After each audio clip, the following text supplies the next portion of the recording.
So my marketing guidelines, I've been in the work, force for 5 years now. Question?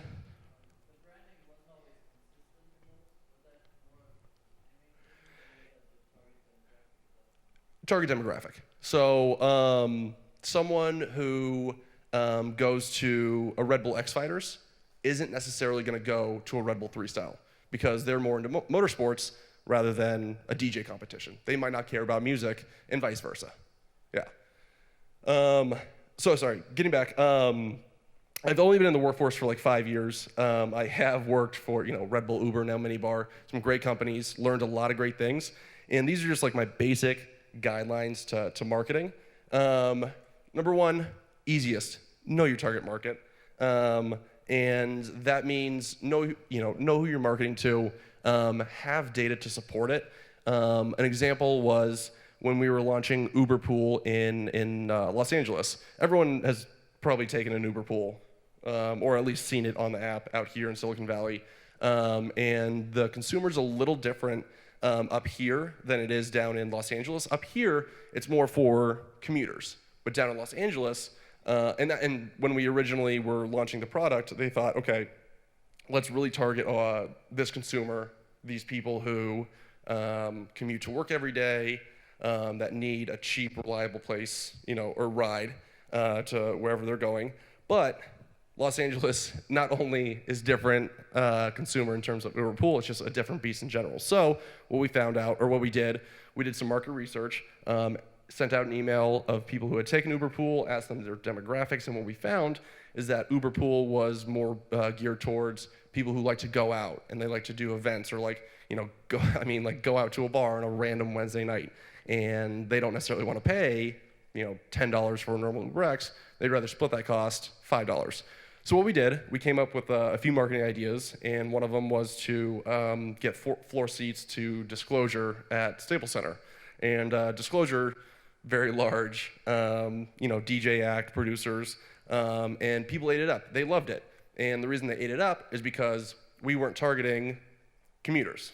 If we targeted commuters, there's some fun things we could do, partner with a coffee shop, partner with Phil's, and give people free coffee. Cool. But down in Los Angeles, what they wanted was more of an experience because that's who these people were. 2, keep it simple.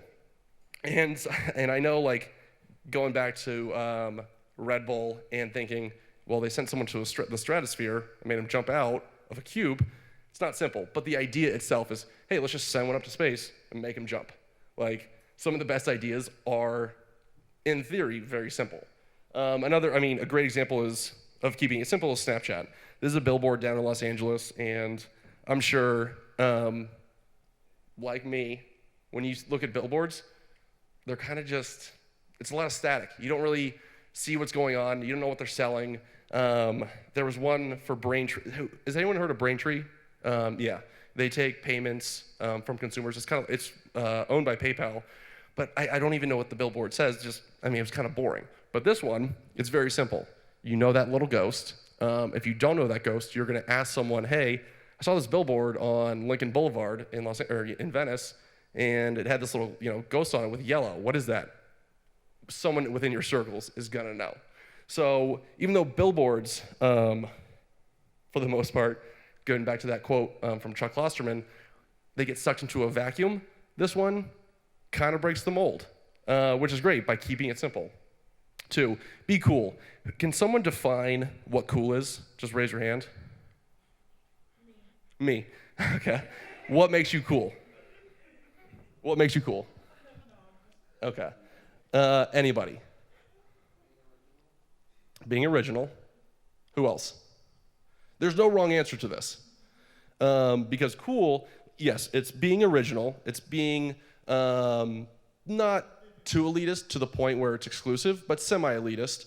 And cool is definitely different in everyone's mind. So who plays Pokemon Go? Okay. So is that a cool product? Hell yeah.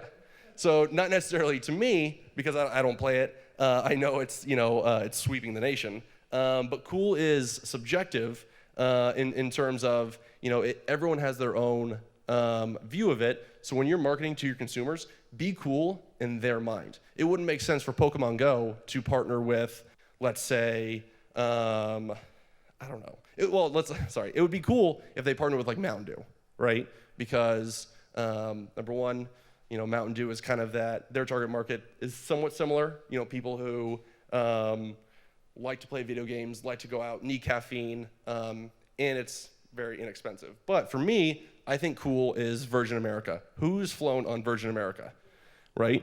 Yeah, best airline ever. So why is it, I'm just gonna keep coming back to you. Why is it the best airline? Black lights, super friendly, very organized. Exactly.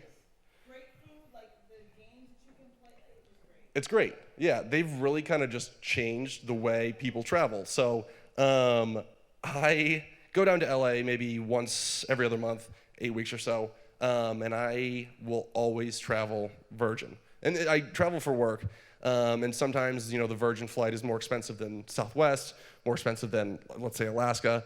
I don't care. I will pay that difference out of my own pocket just to fly Virgin. They always talk about, and this is going to be a weird example, but it really stuck out. When you go to check your bag, there's the height, weight requirements, all that stuff. We've been, we're pretty old now. Right? I'm pretty old now, and I just get so bored of seeing the same thing. If your bag doesn't fit in this, you can't bring it on the plane. Virgin America, I couldn't find a picture of it, but Virgin America, in front of their gate, it has this really funny sign where it says, you know what to do, put the bag here, and it says, if it doesn't fit, give it to someone at the desk. I was just flying Virgin on Friday too, and I should have taken a picture for you guys. I apologize, and I did a really bad rendition of it, but the next time you fly, check out Virgin America. They're really just changing the way people travel. Stay relevant. Obviously, these are all pretty basic, but they're good because if you don't stay relevant with your consumers, they're just going to lose interest, right? And one of the best companies right now that's staying relevant is BuzzFeed. I don't necessarily like BuzzFeed because I don't care about the 31 cats who are having a worse Monday than me. But there are the consumers. Their consumer is someone who just needs that 5-minute break, wants to take a look at cats or fails or whatever. I know they're coming out with their own little mini cooking series. I think it's called Tasty. Don't quote me on that. Does anyone know?